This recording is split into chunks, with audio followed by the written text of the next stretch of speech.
Hello, everybody, and welcome to the beginning of our Irish Pagan series. I am C. Oleg Wildrich. I am the Protogrove organizer of Hemlock, Vales, Protogrove ADF, and I'm doing this as sort of an outreach and basics course on Irish paganism from my own experience as well as the studies that I have done. I am currently a practicing Slavic-focused hearth culture person, but I began my journey in the Irish hearth culture, so I'm hoping to share that with you today.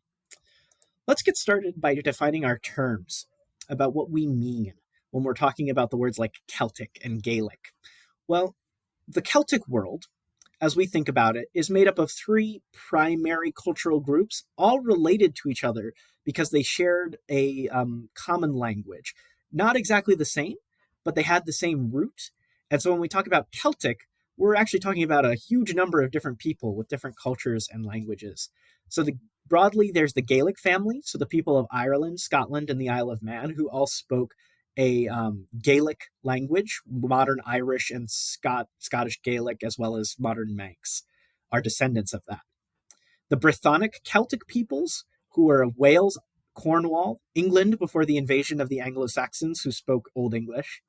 Pictland, so Western Scotland, where a language similar to Welsh was spoken, and Brittany, which is on the western coast of France, and the continental Celts, the Gauls, the Galicians in what is now called Spain, the Anatolian Celtic people, and Central European Celtic peoples, who were all probably speaking something somewhat similar to Welsh, but had their own particular language and were absorbed into the Roman Empire. So that's what we're talking about when we're talking about Celtic. It's a really big, broad term. So we're going to focus on the Gaelic part, because that's what I know best. And that is the Irish, Scottish, and Manx people, what their pre-Christian beliefs may have been, and how we talk about them and work with them today as modern pagans. So why study Gaelic paganism and magic at all? There's lots of reasons to. You may want to create a connection and allyship with the Godin of the Gaelic path. You may also want to have knowledge and good relationships with the fairies and the fair folk that come from these traditions as well, or a connection to your own Gaelic ancestry and ancestors. And that can all come through an enrichment of what is often termed Celtic spirituality, which is a big part of pagan traditions, as well as other traditions, including Christianity, the New Age, Wicca. There's a lot of Celtic spirituality out there to really enrich yourself with. And of course, trying to build connections with the Gaelic and Celtic pagan community that you may want to be a part of or want to deepen your relationship to. But what do you need to know? Well, what we're going to be talking about in the rest of this video is our Gaelic pagan cosmology, how they viewed the world and how we can use that to sort of understand the cosmos, understand the universe around us in a pagan way. We could talk about some major mythological events, which we'll touch on today as well. Those big stories and myths that tell us a lot of what we know about our ancient ancestors' beliefs and about the Godin that we worship and work with. We'll have a video about how to connect with the Tuatha Dé Danann and who they are, knowing their names and attributes and what we can call on them for. We will also do an installation about how to connect with the fairies and how to deal with them effectively and safely. And I will also do an installment on holiday traditions and what that might mean to different people in the old days as well as today, and some Gaelic magical practices, some things that come from tradition as well as modern reinterpretations of these older traditions. So we'll go over all of those in our series here, but today we're going to focus on cosmology. So how did our ancestors view the world? And also, how do we use that information to build a worldview and a understanding of the universe that is helpful in our practice today? So a really basic look at this cosmology is a threefold Triskelion symbol. You may have seen this on many different Celtic pagan resources, and it's the three components of the world: the earth, the sea, and the sky, the three realms that we all inhabit. I have the Irish words up there. My pronunciation isn't very good, so I'm not going to try with those. These are not necessarily a tiered system, not like stacked on top of each other, like in the Norse, where we have a sky realm, an earth realm, and an underworld realm, or like in my Slavic practice, that's how we do things. This is more the three components that mesh together to form the world as we understand it. And this presents itself as our world, the place we live with all the plants and animals and the spirits around us, as well as the other world that's either across the sea or under the earth or in the mound, this place where the Godin and other spirits live, including sometimes the fair folk or the fairies. And this other world is just beyond the borders of our own. In most of these myths and stories, they're seen as just beyond what we can understand and see. We also have to understand the 5 quarters of Ireland. I know the word quarters is strange because that should be 4, right? But it's a rough translation of the Irish. And so there are 5 provinces traditionally of Ireland. And they have associations that can be used in our magic. And it's part of how the Gaels would have saw themselves before they started to emigrate and conquer and settle in Scotland and the Isle of Man from Ireland. So in the north, we have Ule. This is battle, the sword, and in my understanding of it, this is also represented by the god Nuada, the god of justice. It's the place where battles come from. That's like the Cuchulainn cycle, where there's a lot of battles happening in Ulster. You could also associate this with Earth in the Wiccan tradition, associations of the North. You also have Connachta or Connacht, which is the West, associated with learning. And because her most sacred site is there, I associate this with the Morrigan. And you can also connect it with the idea of water in the 5 elements of the pentagram symbol. So that would be west and water. Meath is the center, represents sovereignty, the ability to make your own decisions, to have the right to control your own life is sovereignty. It's where the Leah Fall, the stone of destiny, is even today. It's where the high kings of Ireland were crowned, and it was seen as the center of Ireland. And because this house is at the center, I associate this with the Dagda. You could also associate it with the element of spirit in that pentagram 5 elements system. Lane or Leinster is the east. It's represented with prosperity, where wealth and good things that we need come from. And I associate this with Lu, the god of all skills. You could also associate it with wind in the elemental system. Tuath Muhain or Des Muhain or Munster is in the south. It's associated with music, creativity, the arts, and I associate this with Ogma, the god of speech. You can find different associations for yourself. You may find that this connects in different ways, but one way to begin this sort of Gaelic work is maybe by setting your space, you could call out to the 5 quarters of Ireland and create that sacred center in Meath, and then with the different directions as a guide point for your magic. So what that might look like is calling the quarters in a Wiccan sort of way, and then also calling the center of Meath. Or if you're doing it in an ADF sort of way, connecting the gates to these different provinces and putting Meath in the center.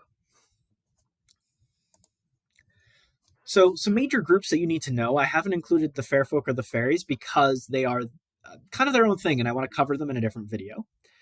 But first is the Tuatha Dé Danann, the gods of the Gaels. These are the people who are presented as our godin, the ones who were worshipped and really important to the daily religion of our pre-Christian pagan ancestors. They are gods of many skills. They're seen as gods of culture and of nature, providing and helping human beings in their work. In my experience, they tend to be very personable, very good allies to have, and also think very highly of themselves. The Fomori are raider gods from the north, sometimes associated with the Norse mythology, although this is unclear about if that's actually true or not. But they are the gods that tried to put Ireland under slavery, under control and taxes, and oppress the Tuatha Dé Danann. And they were eventually defeated, and their big role is being enemies of the gods, ones that were cast out and made the gods the supreme rulers as they are. And then the Sons of Meal is a general term for the human ancestors of the Gaels who came to Ireland and settled it after the Tuatha Dé Danann, and made a deal with them where the underworld, the other world, became the Tuatha Dé Dananns, the earth under our feet, and then the upper world, the one that we humans live in, became our world, and we worshipped the Tuatha Dé Danann as gods. And so they give us what we need. Like if you think about plants coming from under the ground, that's our food. And so they were thought to come from the realm of the Tuatha Dé Danann, and that they were giving us this gift. And so we gave gifts in return. And that offering is a big part of the relationships we can build with the Tuatha Dé Danann nowadays. And then we can also talk about some major mythological events. These are some of the big mythological and folkloric events that happened that define what we understand about Gaelic paganism and mythology. The first is the first battle of Moytura, and that is the battle between the Tuatha De Danann and the Fir Bolg, who lived in Ireland before them.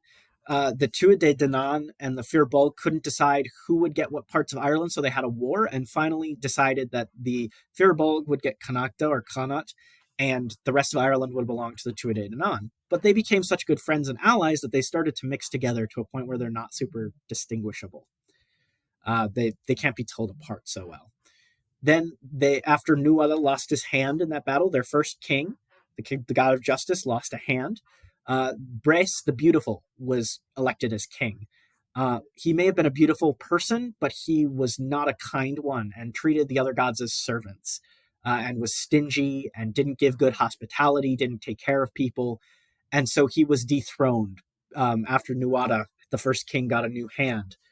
Because he was such a bad ruler, and he fled to the Fomorians, who were his kinfolk, and asked for their help. Under Brace, the Fomorians had put the Tuatha De Danann under these horrible taxes of their children, their animals, their riches. They all had to give parts of that to the Fomori for basically protection money. Then the young god Lu comes along, and he helps the Tuatha De Danann with all of his skills and the help of the other gods to overcome the Fomori at the Second Battle of Moytura, and the Tuatha De Danann take control of Ireland. After that, the Sons of Meal eventually show up, and they want to settle on Ireland, these human ancestors of the Gaels, and they eventually become victorious over the Tuatha De Danann, but make a deal with them where that Underearth, that other world, becomes the Tuatha De Danann's, and humans get the top half. And so they become reliant on each other, the Sons of Meal worshipping the Tuatha De Danann as gods, and the Tuatha giving the means of sustenance and life to the Sons of Meal.